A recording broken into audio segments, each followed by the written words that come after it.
नमस्कार ईपीएस पेंशनधारकों को आपका स्वागत है हमारे ईपीएस 95 अपडेट में। तो दोस्तों आज के लिए लेकर आए हैं बहुत ही बड़ी ब्रेकिंग न्यूज़ है जो इस वीडियो के माध्यम से आपको मिलने वाली है। जी हाँ दोस्तों, चैनल पर पहले बार विजिट कर रहे हो तो चैनल को सब्सक्राइब करना ना भूलें। तो चलो दोस्तों करते हैं बात ईपीएस 95 पेंशन में हुई है बड़ी बढ़ोतरी जो आपको आज मिलने वाली है इस वीडियो के माध्यम से। तो चलो दोस्तों करते हैं शुरुआत। अगर आप ईपीएस पेंशन में बढ़ोतरी का इंतज़ार कर रहे हैं तो ये वीडियो आपके लिए बहुत इम्पोर्टेंट होने वाली है। इस वीडियो में हम चर्चा करेंगे ईपीएस 95 पेंशन धारकों की पेंशन की बढ़ोतरी के प्रस्ताव के बारे में। ईपीएफओ का क्या नया सर्कुलर है और केरल हाईकोर्ट का ऐतिहासिक फैसला क्या है और पेंशन भोगियों के लिए क्या सरकार ने नए लाभ और नई सुविधाएं देने को लेकर बड़ा फैसला क्या है और साथ ही पीएफ ट्रांसफर प्रक्रिया में क्या सुधार हुए हैं और साथ ही हायर पेंशन से जुड़े भी नए अपडेट नए दिशा निर्देश के बारे में बात करेंगे। तो अगर आप भी एक पीएफ खाता धारक है, ईपीएस के पेंशन धारक है या फिर आपको हायर पेंशन मिलती हैं तो आप सभी पेंशन भोगी इस वीडियो को कंप्लीट ध्यान से देखें। आइए पूरे अपडेट को विस्तार से समझते हैं। सबसे पहले बात करते हैं ईपीएस 95 पेंशन यानी कि मौजूदा पेंशन की स्थिति क्या होने वाली है। क्या सरकार सभी पेंशन भोगियों को ये पेंशन की राशि देने वाली है। ईपीएस 95 यानी कि कर्मचारी पेंशन योजना के तहत 67 लाख पेंशनर्स वर्तमान में कहे तो 78 लाख लाभार्थी आते हैं, लेकिन इन सभी पेंशनर्स को आज के समय में बेहद ही कम पेंशन मिल रही है। मौजूदा स्थिति के बारे में बात करें तो न्यूनतम पेंशन मात्र 1000 से 3000 रुपये तक मिलती है कई पेंशनर्स को, तो कई पेंशनर्स उनको 1000 रुपये की भी पेंशन मिलती हैं। महंगाई भत्ता नहीं जोड़ा जाता है वर्तमान में, लेकिन ये मांग बनी हुई है। तो सरकार क्या महंगाई भत्ता भी साथ में आपको देगी? क्या सरकार फ्री में मेडिकल का सुविधा का लाभ भी आपको देगी? और ईपीएफओ में हायर पेंशन को लेकर जो असमंजस्य की स्थिति उसको लेकर भी अपडेट मिला है। पेंशन फॉर्मूले में कई प्रकार के भेदभाव भी हैं, उनके बारे में बात करेंगे। आज के ज़माने में 1000, 3000, 2000 रुपये की पेंशन से महीने भर का पेंशनर्स का गुजारा करना बहुत ही मुश्किल हो जाता है।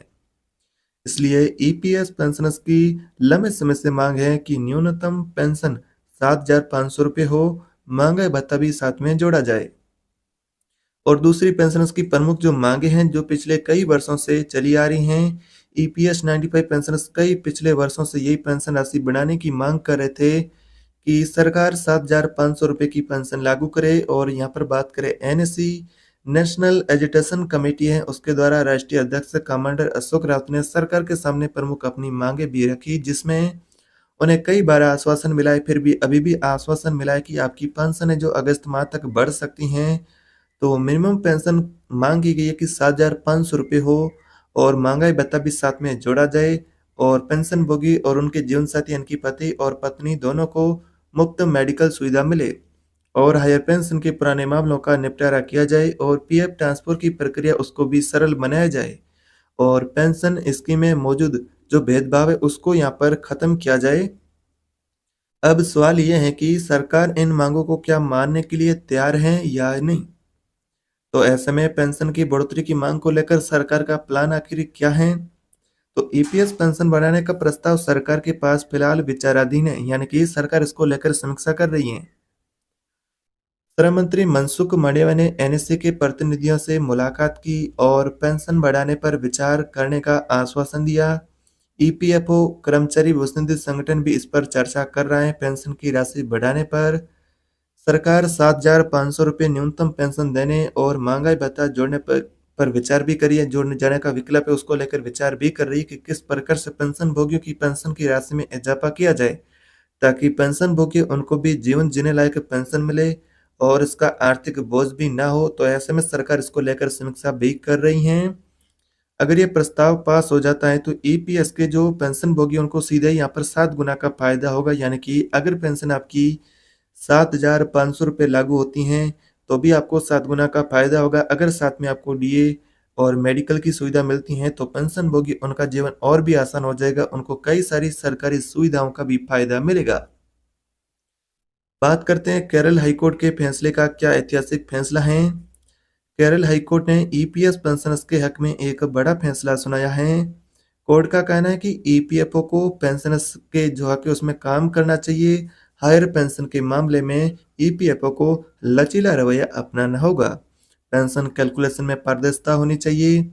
अब सरकार को क्या इस पर फैसला लेना होगा? तो यहाँ पर अब सरकार को हाई कोर्ट का भी यही आदेश है कि इस पर फैसला लेना होगा। यह देखने वाली बात होगी कि सरकार और ईपीएफओ इसको लेकर क्या फैसला लेते हैं। ईपीएफओ का नया सर्कुलर और बदलाव के बारे में बात करें तो ईपीएफओ ने हाल ही में एक सर्कुलर भी जारी किया है। ईपीएफओ पेंशन की आवेदन की प्रक्रिया को आसान बनाया जाए। ईपीएफओ पोर्टल को अपग्रेड किया गया है ताकि पेंशनर से वो अपने पेंशन रिकॉर्ड वो आसानी से पोर्टल पर ऑनलाइन घर बैठे अपने मोबाइल फोन से देख सके। और एकीकृत पेंशन भुगतान प्रणाली यानी कि सीपीपीएस लागू की जा रही है, जो कि लागू कब से हो चुकी हैं। और ऐसे में इसको लेकर भी यहाँ पर कोई भी पेंशन भोगी उनको परेशानी आ रही उसकी समस्या उसको भी समाधान किया जाएगा, जिससे सभी पेंशनर से वो एक ही पोर्टल पर सारा यहाँ पर उन्हें सुविधाओं का लाभ मिले। अगर सरकार इन सुधारों को लागू करती है यानी कि पेंशन की बढ़ोतरी को लेकर, तो ईपीएस पेंशनर्स को इसका सीधा ही फायदा होगा। महंगाई भत्ता डीए जोड़े जाने को लेकर भी विचार हो रहा है, महंगाई भत्ता भी साथ में मिले ये भी मांग है। ईपीएस 95 पेंशनर्स को महंगाई भत्ता क्यों मिलना चाहिए? तो वर्तमान में महंगाई के दौर में देखा जाए तो 1000-2000 रुपए की पेंशन अगर कहे तो बहुत ही कम है। सभी पेंशनर्स को महंगाई भत्ता मिलता है, तो यहाँ पर जो सरकारी पेंशनर्स हैं उनको, लेकिन जो निजी कर्मचारी हैं, रिटायर्ड पेंशन भोगी हैं, उनको भी ये प्रावधान नहीं है, लेकिन ये मांग बनी हुई है। सरकार भी इसको लेकर विचार कर रही है। ईपीएस 95 पेंशनर्स को भी हर 6 महीने में महंगाई भत्ता मिलना चाहिए। महंगाई भत्ता मिलने से पेंशन हर साल बढ़ेगी और महंगाई का असर भी कम पेंशनर्स पर होगा। एनिस ने सरकार से मांग की है कि ईपीएस पेंशनर्स को भी महंगाई भत्ता भी साथ में दिया जाए ताकि उनकी पेंशन हर साल बढ़ती रहे। अगर सरकार महंगाई भत्ता को यहाँ पर जो डीए उसको ईपीएस पेंशन में जोड़ती हैं तो पेंशनर्स को हर साल अच्छी राहत मिलेगी, पेंशन भी अच्छी मिलेगी। और मुफ्त में मेडिकल सुविधा दिए जाने को लेकर भी मांग बनी हुई है कि पेंशन भोगी और उनके जीवन साथी को यानी कि मेडिकल लाभ मिले।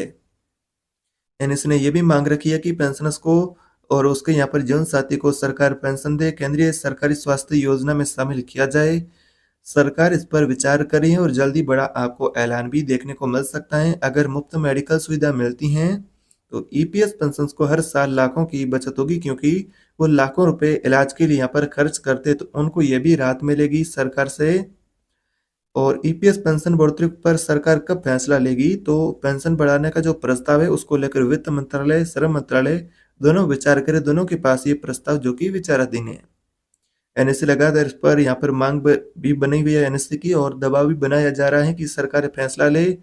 संभावना है कि सरकार यहाँ पर 2025 के मध्य में कभी पेंशन पर फैसला ले सकती है। अगस्त महीने भी संभावना है कि सरकार खुशखबरी पेंशन भोगी उनके लिए जारी कर सकती हैं।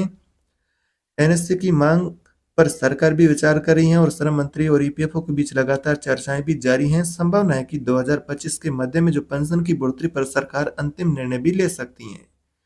तो आप सभी के लिए इस प्रकार की फिलहाल की ताजा अपडेट होने वाली है पेंशनर्स की प्रमुख मांगों को लेकर, 7,500 प्लस डी की पेंशन को लेकर। लेकिन अभी कंफर्म कोई फैसला नहीं कहा जा सकता है कि 7,500 रुपए की पेंशन लागू होगी तो किन पेंशन धारकों को मिलेगी। तो इसको लेकर जो नए नियम प्रावधान भी तय होंगे। तो फिलहाल उम्मीद की जा रही कि सरकार अगस्त महीने में पेंशन को लेकर खुशखबरी जारी कर सकती हैं। तो इस प्रकार की आज की फिलहाल अपडेट होने वाली नई अपडेट के लिए चैनल को सब्सक्राइब करें, बेल आइकन को दबा दें ताकि इसी प्रकार से अपडेट मिलती रहे, और वीडियो को शेयर करें हर पेंशन धारक तक ताकि उन तक ये जानकारी पहुंचे। एक और ऐसी नई अपडेट के साथ फिर आपसे मिलते हैं, तब तक के लिए जय।